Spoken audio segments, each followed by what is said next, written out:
Salam alaikum wa rahmatullahi wa barakatuh. Donc nous sommes au cours 16 de la meilleure des biographies que l'on peut citer, la biographie du prophète Mohammed sallallahu alayhi wa sallam, le meilleur des hommes ayant marché sur cette terre. Nous avons vu dans le cours précédent que le prophète sallallahu alayhi wa sallam en compagnie de Abu Bakr se sont dirigés pour faire l'hégire vers Médine. Ils sont passés dans un endroit désertique et sont rentrés dans une grotte car Quraysh les cherchait. Ils ont demeuré quelque temps dans cette grotte. Quelqu'un se chargeait de donner les vivres au prophète sallam et Abu Bakr dans cette grotte, le temps que les gens de Quraysh cherchent un peu moins le prophète sallallahu alayhi wa sallam et commencent à désespérer. Les historiens disent que 3 jours sont passés, ils sont restés dans cette grotte.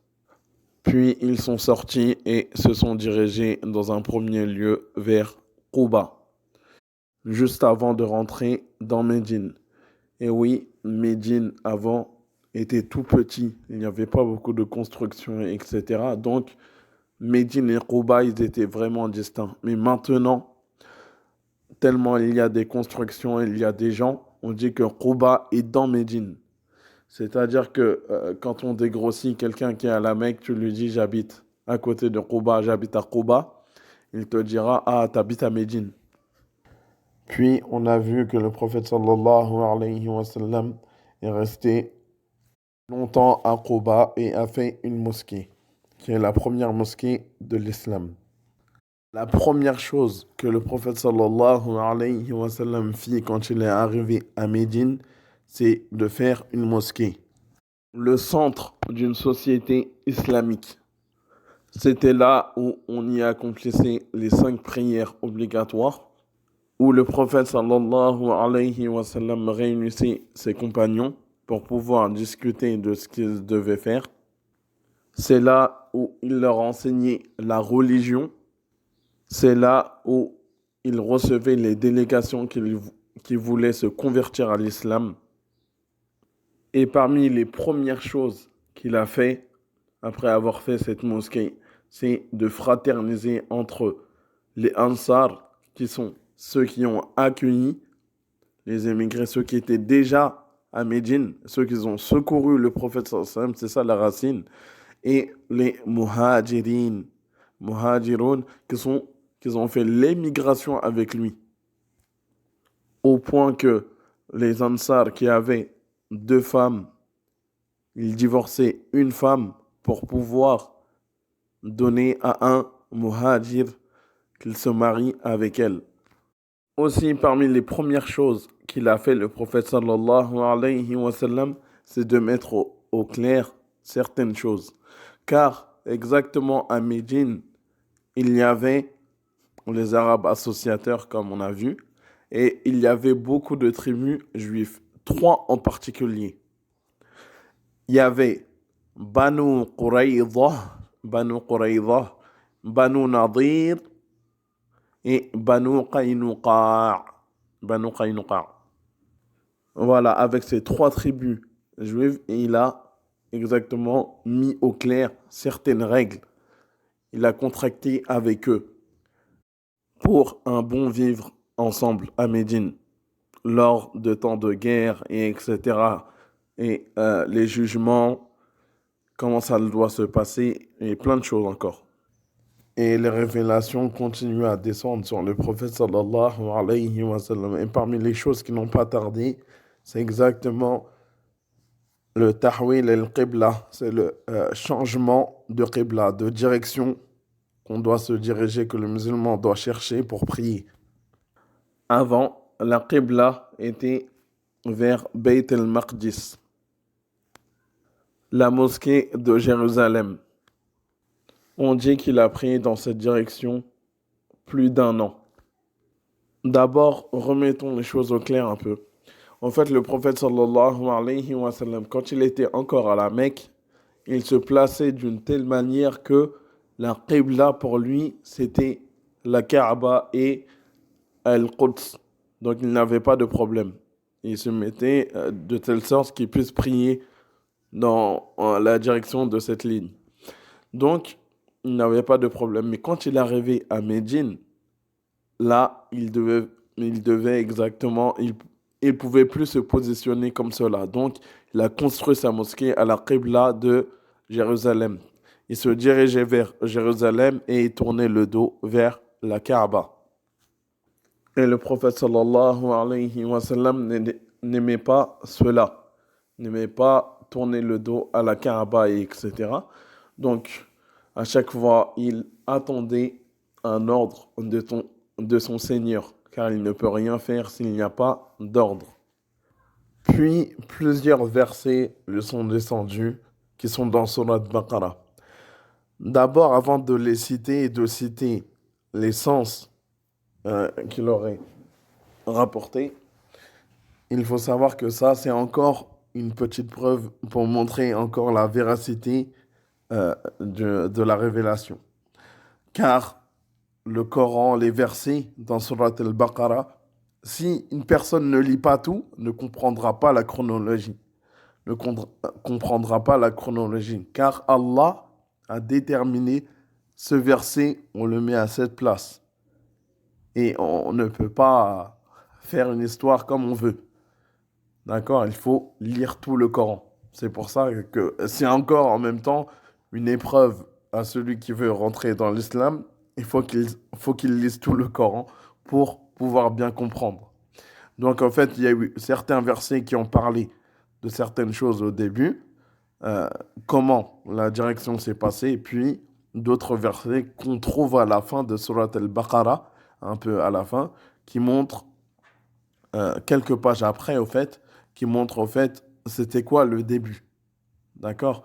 Donc on va les citer, Inch'Allah. On va essayer d'apporter un petit éclaircissement des versets 142 à 145 de Surat al-Baqarah, Inch'Allah.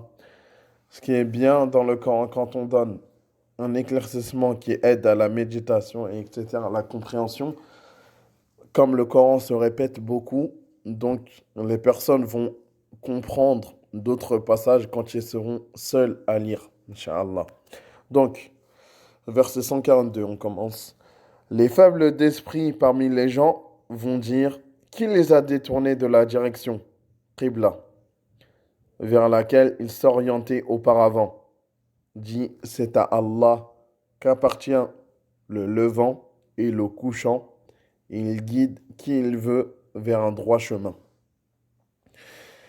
Car certaines personnes, au fait, euh, c- des fois ça pouvait être les gens du livre, etc., ça peut être les croyants qui mettaient le doute, parce que ça va changer de Jérusalem à la Mecque. Donc les faibles d'esprit, ils disent, au fait, ce qu'ils disaient, surtout les gens du livre, ils disaient que son affaire n'est pas claire. Il a fait ça car nous, on disait qu'il dit de nous, c'est-à-dire les gens du livre, et en particulier les juifs, il disait de nous, le prophète sallallahu alayhi wa sallam, on n'était pas une religion qui a gardé ses préceptes, etc. Donc, exactement, il disait qu'elle n'était pas, maintenant elle est devenue fausse, notre religion, etc. Mais il se dirige toujours vers là où on se dirige. Donc, il pensait que ils étaient dans le bien. Et quand il a changé, il disait c'est parce que il n'aimait pas ce qu'on disait et c'était la vérité. Donc, il a changé. Donc, ça mettait le doute. Et certains croyants ont eu leurs doutes peut-être. Certains faibles d'esprit. Donc, après, verset 143, il dit, dans le sens, et aussi nous avons fait de vous une communauté de juste milieu, pour que vous soyez témoins aux gens, comme le messager sera témoin à vous. Et ça, les savants nous disent que ça rentre aussi le jour de la résurrection. Au jour de la résurrection, la communauté qui va être prise à témoin et qui sera élevée auprès d'Allah, la première, ça va être les musulmans. Donc voilà. Nous avons fait de vous une communauté de justes pour que vous soyez témoins aux gens, comme le messager sera témoin à vous. Et nous n'avions établi la direction Qibla vers laquelle tu te tournais que pour savoir qui suit le messager Mohammed sallallahu alayhi wa sallam et qui s'en retourne sur ses talons. C'était un changement difficile, mais pas pour ceux qu'Allah guide. Et ce n'est pas Allah